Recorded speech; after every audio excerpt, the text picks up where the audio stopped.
Cricket, and my dad is videotaping Kentucky Silver. And today we're gonna maybe try to make a fire and go way back in the woods. I hope you like the video. Alright, Kentucky Fieldbilly here. Rain last night and this morning, and it's still drizzling just real light occasionally now.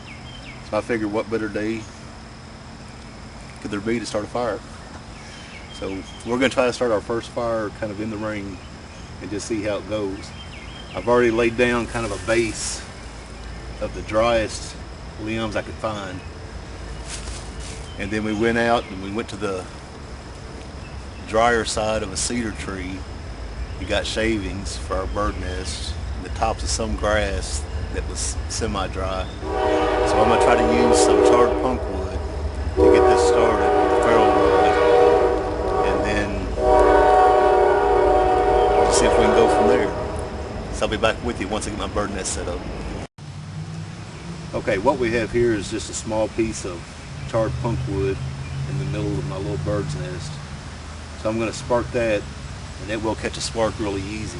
Then I'm going to try to blow it into flame and just see if I can get a small fire going. So we'll see.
Okay, I lost my fire.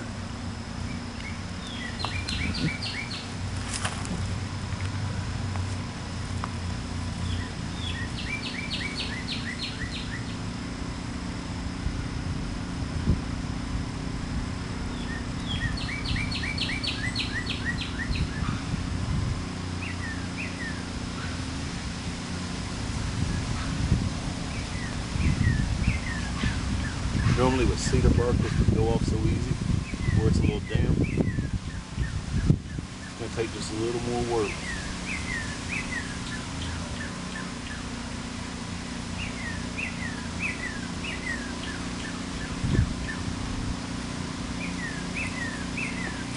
I should still have a little ember down here. Maybe I can build on that.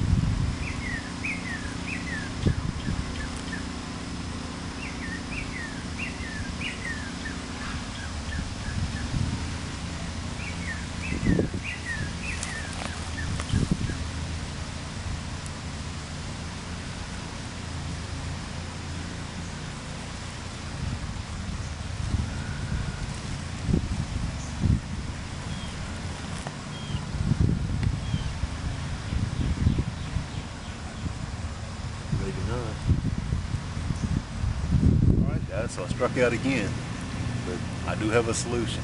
I'll be right back. Alright, I failed terribly with my bird nest for a few reasons. First of all, I didn't have enough material to make the bird nest. I just got in too big a hurry with the bird nest, didn't form it well, and then once I did get it to ignite, I rushed it and choked it out. But I always carry more than even 2 ways to start a fire. So even with this damp material, I'm pretty sure I can get it going with the tried and true method of cotton balls and Vaseline. So let's see what we can do.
That Vaseline soaked cotton ball burned for quite a while.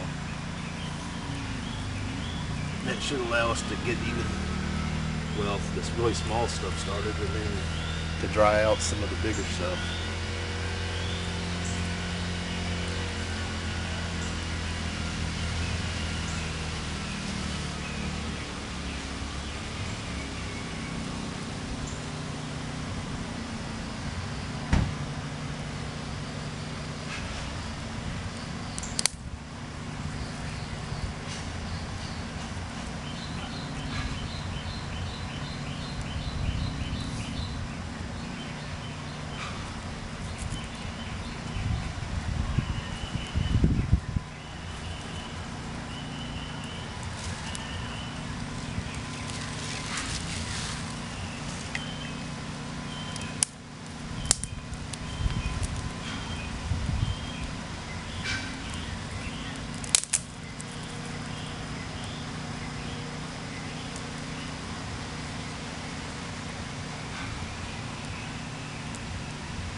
Now, if it had been drier, I'm pretty sure even that pathetic little tinder bundle that I had made would have worked. But where everything's kind of damp, I should have prepared better.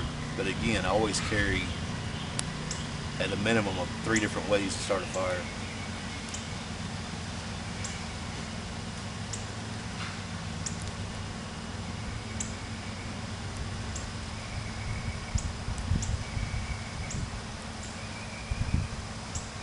And while I have a little fire going, I'm going to go ahead and char some more punkwood that I've gathered.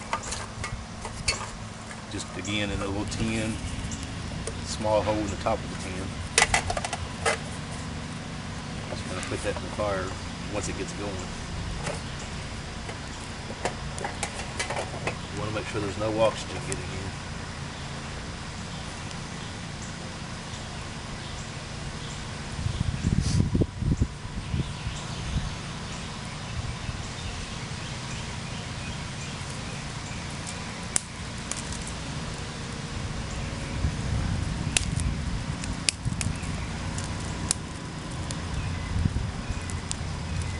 It's pretty windy. I'm not going to let a big fire get going.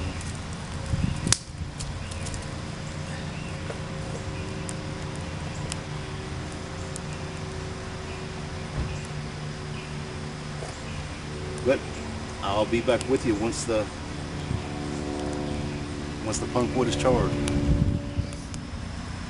Okay, my little fire is about burnt out, so I'm pretty sure it burned long enough to char that wood. So we'll find out here in just a couple minutes. I'm getting ready to pull the tin out of the embers, and I'll have to let it cool off for a while before I open it so the wood doesn't combust. It's important you don't let air get to the wood while it's charring. So we'll check back in just a few minutes. Alright, here's the finished charred punkwood, and I guarantee you that probably was not on the fire any more than 10-15 minutes max, and it charred that quick. Not completely, I did rush it a little, but that's certainly charred enough to be able to catch a spark very easily. So there you have it, this little rainy day fire that we had going. Hope you enjoyed the video.